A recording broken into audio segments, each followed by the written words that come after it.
जय हिंद मेरे डियर साथी, मैं आपका साथी विकास और आज हम देखने वाले हैं जनरल एनेस्थेटिक। ये देखा जाए तो चैप्टर नंबर 4 का पहला टॉपिक है।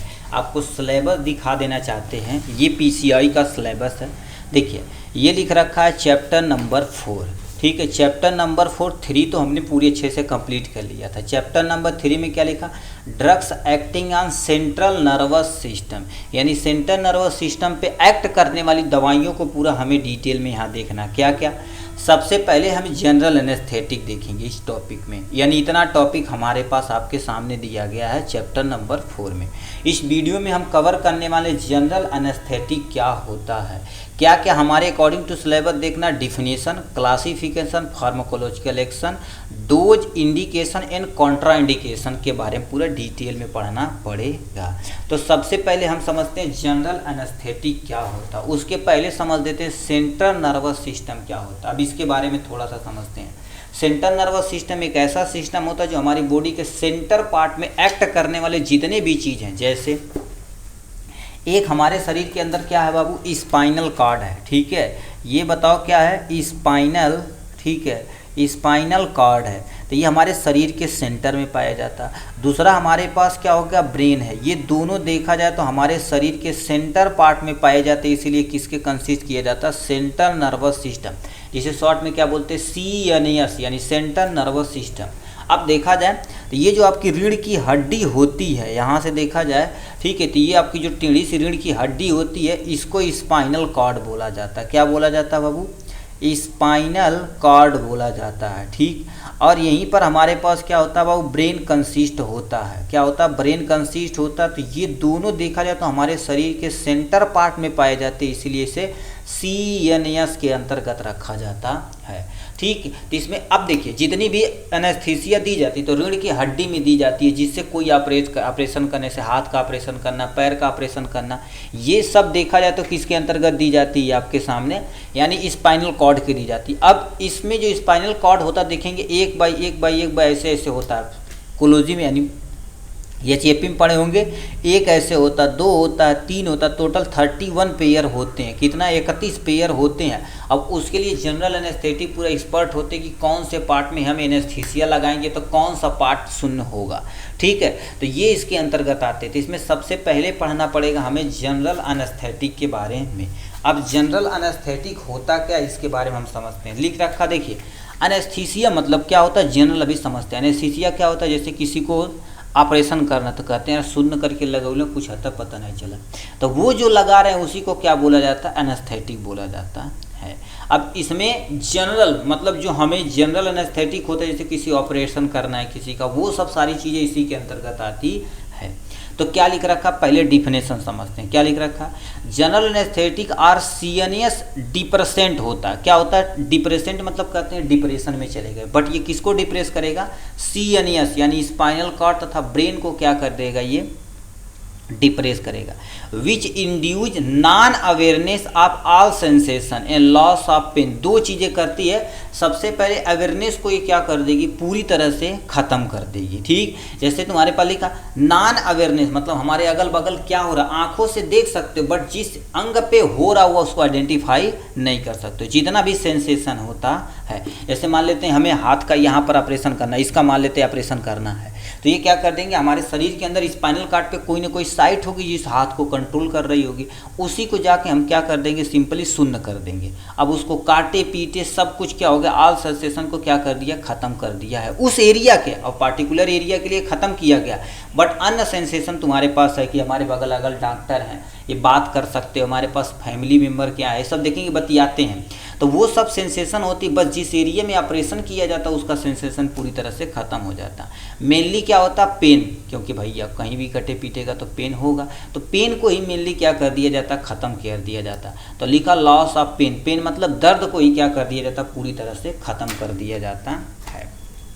पहला पॉइंट। नेक्स्ट पॉइंट में क्या लिखा है, नेक्स्ट पॉइंट में क्या आ जाते हैं बाबू, लिख रखा जनरल एनेस्थेटिक का ड्रग्स मतलब जनरल एनेस्थेटिक एक ऐसी ड्रग्स होती है produce reversible loss of concession, मतलब एक बार यदि आपको वहाँ उस एरिया में चोट खत्म, जब से ऑपरेशन करने के बाद फिर दोबारा उस एरिया में क्या हो जाती है, दर्द होना शुरू हो जाता है, मतलब रिवर्सिबल वापस आ सकता है। Loss of conscious and along with the loss of sensation, मतलब जितने भी सेंसेशन वो सब क्या हो सकते हैं, लॉस हो सकते हैं।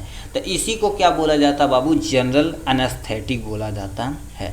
तो सिंपल सा सुनिए जनरल एस्थेटिक क्या होता है। जनरल एस्थेटिक ऐसी दवाइयाँ होती हैं जिस एक पार्टिकुलर एरिया में क्या कर देती है, हर एक सेंसेशन को ख़त्म कर देती है, मेनली पेन को ख़त्म कर देती है। ऑपरेशन के जरिए जो भी तुम्हारे पास क्रिया करना उस पर कर लेंगे, करने के बाद उसे रिवर्सिबल वापस लाया जा सकता है, उसी को क्या बोलते हैं बाबू, जनरल एनेस्थेटिक बोला जाता है। तो ये हो गया इसके इंट्रोडक्शन के बारे में। मान लेते कोई जनरल एनेस्थेटिक आप लगा रहे हैं तो उसका फीचर क्या होना चाहिए। सबसे पहले loss of all sensation specially pain, मतलब जिस एरिया में लगाया गया सब यानी सेंसेशन को क्या होना चाहिए, ख़त्म करने वाला होना चाहिए। मेनली क्या होना चाहिए, पेन को ख़त्म करने वाला होना चाहिए, दर्द को सबसे पहले, क्योंकि भैया दर्द होगा तो बड़ी भयानक टाइप में हो जाएगा। उसके लिए जनरल एस्थेटिक आते हैं, प्रॉपर वेट लेते हैं, तुम्हारे पास बॉडी इंडेक्स मास वगैरह पूरा डिटेल में सब कुछ मैनेज करके तब एनेस्थीसिया दिया जाता है, ऐसे नहीं एनेस्थीसिया किसी को दिया जाता भाई, ठीक है। उसके लिए स्पेशलिस्ट एक विभाग होता है जिसको हम एनेस्थेटिक विभाग बोलते हैं। तो लिखा है loss of all sensation specially pain को ये क्या कर देते हैं, ख़त्म करते हैं। नेक्स्ट में क्या लिख रखा, एम, ठीक है, इमोबिलिटी एंड मसल रिलैक्सेशन। अब जैसे हमारी शरीर ये मूव कर रही है, बस इस एरिया में यदि मान लेते हैं एनेस्थीसिया लगा दिएगा तो ऐसे हम मोड़ नहीं पाएंगे। जैसे पैर में लगा दिया गया तो कहेंगे पैर उठाओ, तो पैर आप उठा ही नहीं पाएंगे, मतलब मोबिलिटी खत्म हो गई है। मसल उस एरिया का क्या हो जाएगा, रिलैक्स हो जाएगा। रिलैक्सेशन मतलब पेन पूरी तरह से खत्म हो जाएगा। जैसे आप असहाय पड़ जाते हैं, कोमा वगैरह में बेहोश होने टाइप में, उस टाइप से आप उस एरिया में होगा जिस एरिया के लिए वो एनेस्थीसिया दिया गया। तो मसल क्या हो जाएगा, अच्छे तरीके से रिलैक्सेशन हो जाएगा। मिनिमल साइड इफेक्ट, मतलब मिनिमल साइड इफेक्ट मतलब उसका क्या होना चाहिए, जो भी ड्रग्स होना चाहिए एनेस्थेटिक, उसका साइड इफेक्ट कम से कम, दोबारा बोलना है, कम से कम साइड इफेक्ट होना चाहिए। भाई आज साइड इफेक्ट तो होगा करता है, देखिएगा रीढ़ की हड्डी में लगाया जाता तो देखेंगे बहुत लंबे समय तक दर्द करता, बट अब तो बहुत अच्छी क्वालिटी का आ रही है। पतली सी पाइप डाल देंगे, थोड़ा एनेस्थीसिया ड्रॉप के फॉर्म में आपके शरीर के अंदर इंटर कराते रहेंगे, ठीक है। तो वो हो गया। हमारे तो बीच में नहीं होता, कहते हैं यार इनका एनेस्थीसिया दिया गया तब बीच में होश आ गया, ठीक है, दर्द होने लगा, तो उसी के जरिए क्या कर दिया जाता है। तो यानी ऐसा जनरल एस्थेटिक ऐसा होना चाहिए जिसमें साइड इफेक्ट मतलब रिएक्शन जो नहीं था नॉर्मल भाषा में बोलते हैं उसका कम से कम होना चाहिए। प्रोवाइड एनाल्जेसिक तथा मसल रिलैक्सेशन होना चाहिए, मतलब एनाल्जेसिक के तौर पे, दर्द निवारक के तौर पे उपयोग करना चाहिए, और मसल रिलैक्सेशन जो ऊपर ही बता चुके, मतलब इतना फीचर होना चाहिए किसी भी एनेस्थेटिक का तो अच्छा एनेस्थेटिक माना जाता। क्या क्या, सबसे पहले आल सेंसेशन को ख़त्म करने वाला चाहिए, जिस एरिया में लगाया गया वो मूव न करे, मिनिमल साइड इफेक्ट होना चाहिए, दर्द को भी कम करना चाहिए। तो ये आपके सामने दिया गया है, और ये आपके सामने ये जो क्वेश्चन पूछा गया मेरे भाई, ये 3 नंबर में क्वेश्चन पूछा गया है। कह देगा स्टेज ऑफ एनेस्थेटिक, मतलब इतना केवल स्टेज लिखेंगे अपना काम बन जाएगा। तो एनेस्थेटिया को मेनली किस में डिवाइड किया गया है, टोटल 4 में, यानी stage first, stage second, stage third, stage fourth, यानी 4 स्टेज टोटल है। पहला स्टेज क्या कर देता, स्टेज ऑफ एनाल्जेसिक। अब एनाल्जेसिक क्या होता है, एक ऐसा स्टेज जिसमें पेन को ही ख़त्म किया जाता है, यानी मेनली पेन के लिए क्या किया जाता है, उपयोग किया जाता है, उसको क्या बोला जाता है, स्टेज ऑफ एनाल्जेसिक बोला जाता है। एनाल्जेसिक वर्ड कहीं भी आए तो समझ लीजिए किससे, यानी किससे रिलेटेड है बाबू, दर्द से रिलेटेड है। किससे रिलेटेड है, दर्द से रिलेटेड। यानी पहला पॉइंट क्या होगा आप समझ गए होंगे, यानी पहला स्टेज में क्या होता है, दर्द को कम किया जाता है। नेक्स्ट में स्टेज ऑफ एक्साइटमेंट होता है। एक्साइटमेंट में तुम्हारे उत्तेजना जिसे बोलते हैं, इसमें होता क्या, इस चरण में रोगी को क्या कर दिया जाता है, उत्तेजना को ख़त्म किया जाता है, ठीक है, ये होगा। और लास्ट तीसरा स्टेज क्या होता है, स्टेज ऑफ सर्जिकल एनेस्थेटिक। इसी जो स्टेज है इसी पे ऑपरेशन किया जाता है, कोई भी ऑपरेशन हो इसी पे किया जाता है। तीसरा स्टेज में तुम्हारे पास स्टेज ऑफ सर्जिकल एनेस्थेटिक, अब इसी पे ऑपरेट किया जाएगा कोई भी ऑपरेशन हो। स्टेज ऑफ मॉड्यूलर डिप्रेशन हो जाएगा भैया, अब इसकी मात्रा थोड़ा सा ज़्यादा होगी तो आदमी डिप्रेशन में चला जाएगा, और इससे थोड़ा सा ज़्यादा होगी तो समझ लो डेथ उनकी पक्की है, ठीक है। तो इसलिए एनेस्थीसिया देखेंगे बहुत ही प्रॉपर अमाउंट में एकदम नाप तौल के सब कुछ मेंशन किया जाता है। तो कितने स्टेज होते हैं एक बार दोबारा बताते हैं। स्टेज ऑफ एनाल्जेसिक मतलब दर्द निवारक होता है, दूसरा स्टेज ऑफ एक्साइटमेंट होता है, स्टेज ऑफ सर्जिकल एनेस्थेटिक होता है, स्टेज ऑफ मेडुलरी डिप्रेशन होता है। तो ये टोटल 4 स्टेज आपके सामने दिए गए हैं। हमने क्या देखा, जनरल एनेस्थेटिक क्या होती, फीचर क्या होता, स्टेज क्या होता। अब इसके बाद हम क्या कर देते हैं, सिंपली क्लासिफिकेशन की तरफ रुख करते हैं। इसे टोटल यानी मेनली देखा जाए तो 3 में कैटेगराइज किया गया है, ठीक है, 3 में कैटेगराइज किया गया। इसको हम थोड़ा सा अंडरलाइन कर दें, ठीक। तो हमने क्या कर दिया, इसको अंडरलाइन कर दिया। अब क्या कह रखा है, इसे 3 में क्लासिफिकेशन किया गया। फर्स्ट इज इनहेलेशन, मतलब मास्क लगा देंगे, ऑक्सीजन के जरिए आपके शरीर के अंदर धीरे धीरे इनहेल करेंगे और लंग्स में जाएगा, लंग्स से हृदय में जाएगा, तो हीमोग्लोबिन जो ऑक्सीजन के जरिए ट्रैप करके पूरे शरीर में डिस्ट्रीब्यूट कर देगा, तो इनहेलेशन के रूप में एनेस्थीसिया दी जाती है। नेक्स्ट इंट्रावेनस एनेस्थेटिक, मतलब आईवी के थ्रू, जैसे ये वेन्स है ना, इसके थ्रू शरीर के अंदर इंटर करा दिया जाता है। मेनली वो भी कहाँ लगाया जाता है, पीछे, यानी स्पाइनल कॉर्ड में लगाया जाता है। लास्ट में तुम्हारे पास क्या लिखा, गैसियस एनेस्थेटिक होता है, गैस के फॉर्म में इसका उपयोग में लाया जाता है। इसमें केवल एक होता है, आप फर्स्ट ईयर में पढ़े होंगे नाइट्रस ऑक्साइड के बारे में, ठीक है। अब इसमें क्या कर देते हैं, एक एक दो दो एग्जाम्पल हम क्या कर देते हैं, अच्छे से आपको बता देते हैं। देखिए इसका एग्जाम्पल तुम्हारे पास क्या होता है, एक लिया जाता है आपके सामने हैलोथेन लिया जाता है, क्या हो गया, हैलोथेन इसका एग्जाम्पल होता है। दूसरा आपके सामने क्या होता है, ईथर इसका एग्जाम्पल होता है। 2 एग्जाम्पल बता दिए, और बता देते हैं हम, 2-2 3-3 लिख देते हैं, जो आपको समझ में आएगा वो लिख देंगे।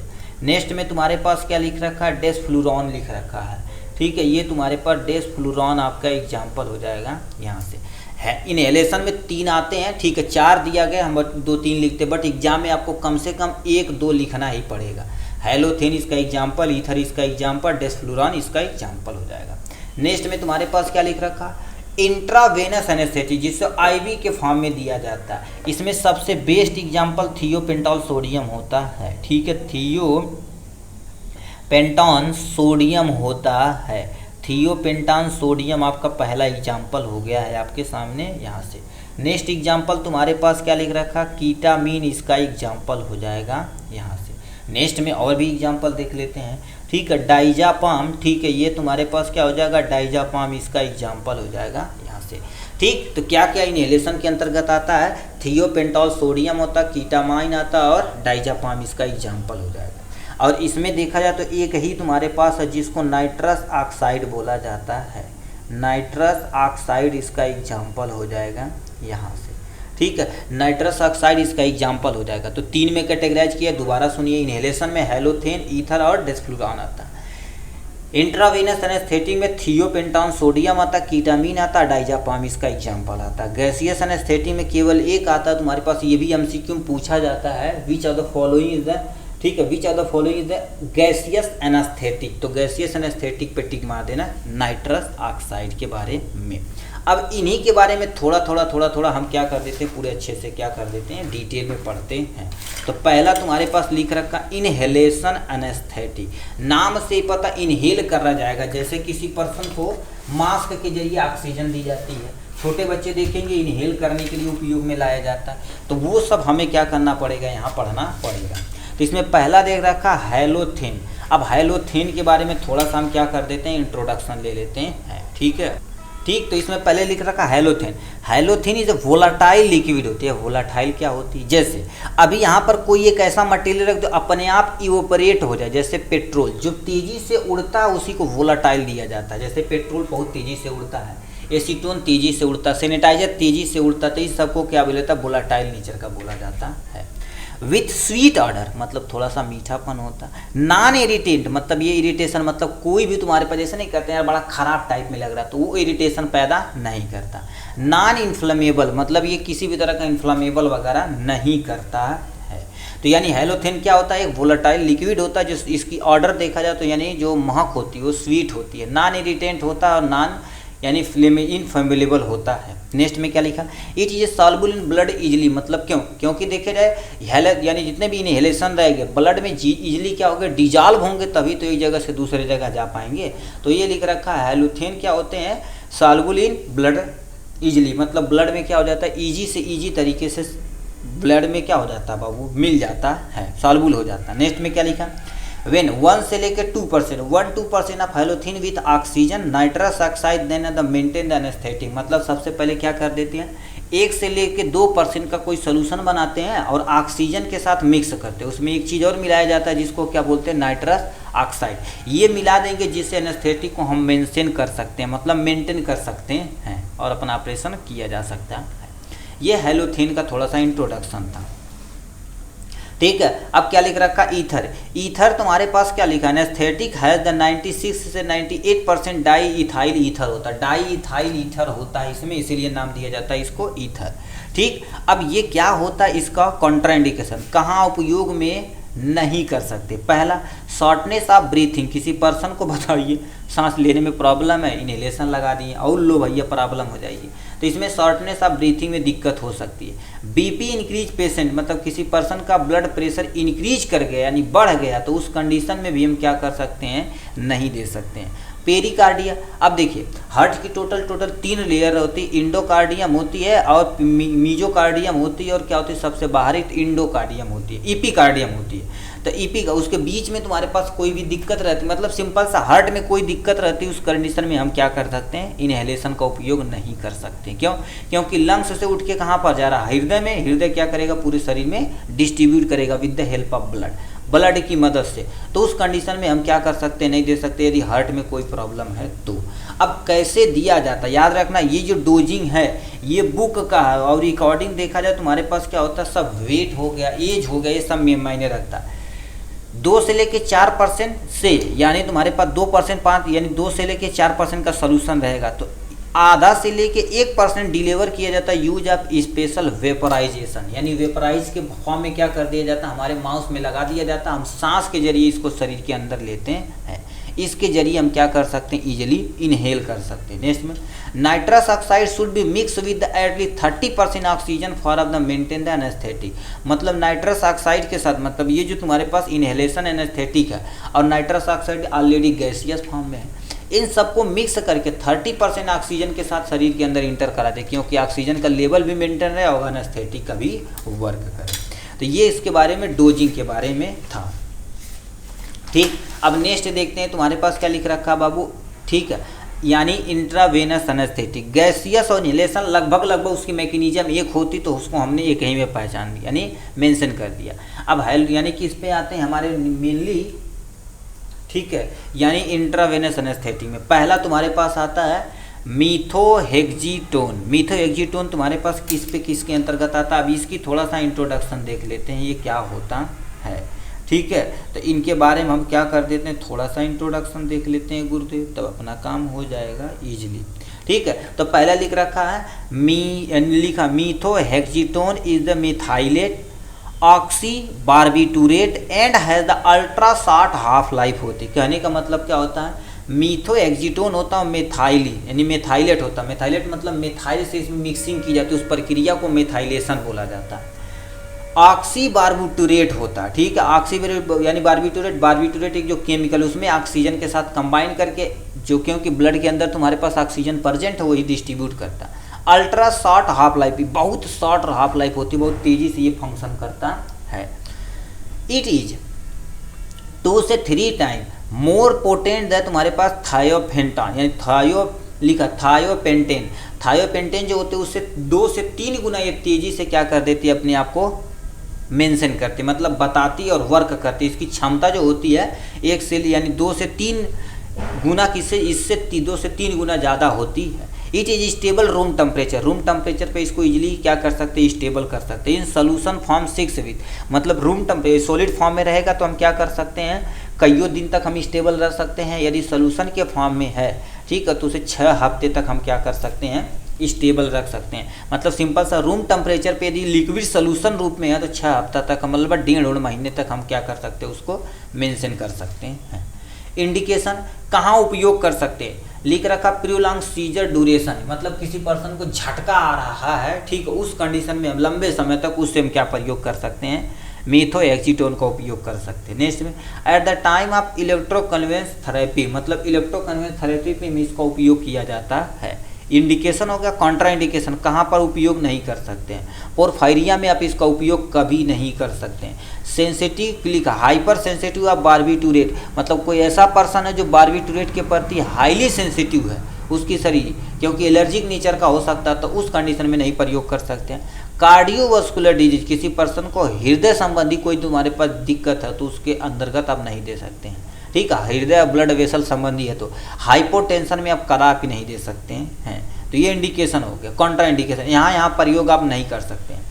डोज में देखा जाए तुम्हारे पास क्या लिखा है, एडमिनिस्ट्रेशन 1 से लेके 1.5 mg पर kg, मतलब कोई जैसे व्यक्ति हम 10 किलो के हैं तो हमको कम से कम तुम्हारे पास कितना पड़ेगा, 1 गुणे में 10 कर देंगे, यानी लगभग तुम्हारे पास 10 mg हम क्या कर सकते हैं पर kg के हिसाब से दिया जाता है। 10 किलो का बंदा रहेगा तो, बट 1 से लेके 1.5 mg पर kg के हिसाब से दिया जाता है। तो अभी कितना 1% सोल्यूशन के डाल के अंदर डाल के IV, ठीक है, IV रेट ऑफ अबाउट तुम्हारे पास कितना होना चाहिए, 5 सेकेंड में 1 ml उसके शरीर के अंदर इंटर करना चाहिए, या एज पर पेशेंट रिस्पॉन्स। अब जैसा पेशेंट रिस्पॉन्स देगा उसी के तरीके हम क्या करते हैं, सिंपली उसको देते रहेंगे। यदि मान लेते तुम्हारे पास एडल्ट पर्सन है एकदम तगड़ा हट्टा कट्टा, तो एडल्ट डोजिंग करना पड़ेगा ज़्यादा।